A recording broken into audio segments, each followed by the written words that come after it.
मैं हर रोज की तरह ट्यूशन पढ़ाने जा रही थी। एक दिन मैं ट्यूशन से घर लौट रही थी, तब ही अचानक तेज तूफान और बारिश होने लगी। मैं बारिश और तूफान से बचने के लिए पापा के दोस्त के हमरा हो गई। घर पर जाकर रख गई। उनका घर रास्ते में ही पड़ता था। मैं जब अंकल को आवाज लगाई तो वो बिना किसी कपड़े के मेरे सामने आ गए। उन्हें इस हालत में देखकर मेरी आंखें फटी की फटी रह गईं। फिर वो मेरे सामने अपना 7 इंच लंबा हथियार लेकर सहलाने लगे। हेलो दोस्तों, मेरा नाम मुस्कान है और मैं लाहौर की रहने वाली हूँ। मैं अपने मम्मी पापा की दूसरी नंबर वाली हूँ, बेटी मुस्कान हूँ।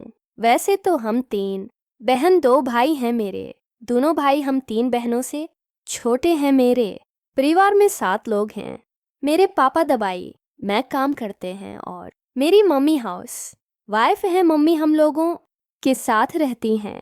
मेरी बड़ी बहन नशा, उसकी अभी 5 महीने पहले ही शादी हो गई थी और वो अपने पति के साथ मुंबई में रहती है। हम 5 भाई बहन में से सबसे ज्यादा खूबसूरत में दिखती हूँ। मेरी हाइट 5 फुट 7 इंच है। बाल काले घने और कमर तक लंबे हैं। मेरी खूबसूरती के लाखों दीवाने हैं। मैं अभी 22 साल की जवान खूबसूरत लड़की हूँ।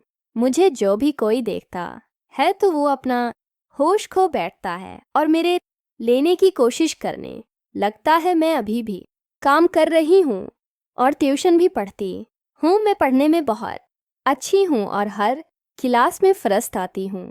मेरे साथ जो भी लड़कियाँ पढ़ती मुझे बहुत पसंद करती हैं और सिर लोग भी मेरे साथ अच्छा रवैया रखते हैं। एक सिर है जी के वो मेरे पीछे ही पड़े रहते हैं, लेकिन मैं उनको भाव नहीं देती। उसी तरह हर रोज कॉलेज से घर से ट्यूशन से घर आना जाना लगा रहता है। लेकिन एक दिन मेरे साथ ऐसा हुआ जिसे मैं कभी भुला नहीं सकती। दोस्तों, मेरे पापा के दोस्त हैं अनिल अंकल।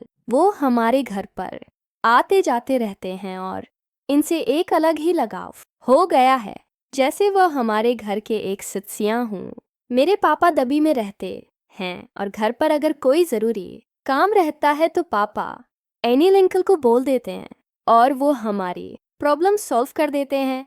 अंकल का घर हमारे घर से आधा घंटा का रास्ता है। जब मैं ट्यूशन जाती हूँ तो उनका घर मेरे ट्यूशन के बाजू में है। कभी कभी जब लेट हो जाती हूँ तो अनिल अंकल के घर पर ही रख जाती हूँ।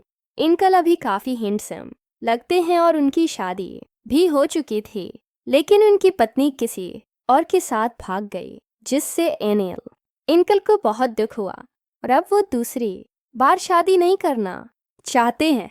लेकिन सब लोग बोलते हैं कि दूसरी शादी कर लो, बच्चे कर लो, लेकिन अनिल अंकल शादी नहीं करना चाहते हैं। एक दिन मैं ट्यूशन से घर लौट रही थी, तब ही अचानक तेज तूफान और बारिश होने लगी। मैं बारिश और तूफान से बचने के लिए पापा के दोस्त अनिल हैं अंकल के घर पर जाकर रख गई। इनका घर मेरी ट्यूशन के बाजू में है। मैं जब अंकल के घर में गई तो आवाज़ लगाने लगी तो वो 2 मिनट बाद अपने कमरे से बाहर आए। वो भी बिना किसी कपड़े के मेरे सामने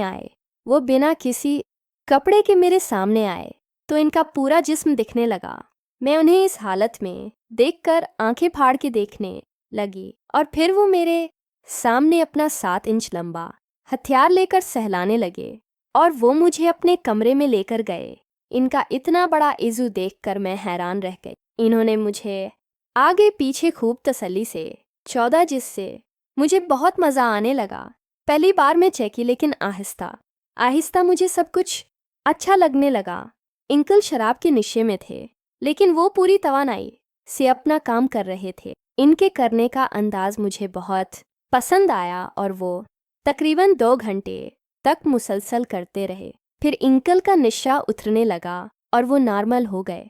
जब यूस मुझे इस हालत में देखते तो शर्मिंदगी से कहते, बेटी मुस्कान, मुझे माफ़ कर दो, मुझसे गलती हो गई। मैं उनकी बातें सुनकर खामोश रहती, लेकिन मुझे उन पर गुस्सा नहीं आता था, बल्कि मुझे उन पर तरसाने लगा, क्योंकि वो अकेले रहते थे। पता नहीं, पति के जाने के बाद अंकल बिल्कुल तन्हा हो गए थे। शायद इसीलिए वो अपनी जिस्मानी भौक को मुझ से मिटा रहे थे।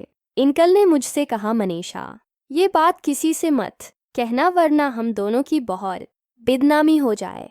गी में अंकल की बात सुनकर मुस्कुराई और कहा, अंकल फिक्र न करें, ये बात किसी को भी नहीं पता चलेगी, बस आप मुझे इसी तरह खुश करते रहें। अब तो जब भी मेरा दिल करता है मैं खुद अंकल के घर पहुंच जाती हूँ। ये सब कुछ करते हुए अब 2 साल गुजर चुके हैं। अब मैं नौकरी करने लगी हूँ और मैं चाहती हूँ कि अंकल से शादी कर लूँ, ताकि हम दोनों बगैर किसी डर के एक साथ रह सकें और अपनी ज़िंदगी खुशी से गुजार सकें। मैं अंकल को दिल से चाहने लगी हूँ और वो भी मुझसे बहुत प्यार करते हैं। दोस्तों, आपको यह कहानी कैसी लगी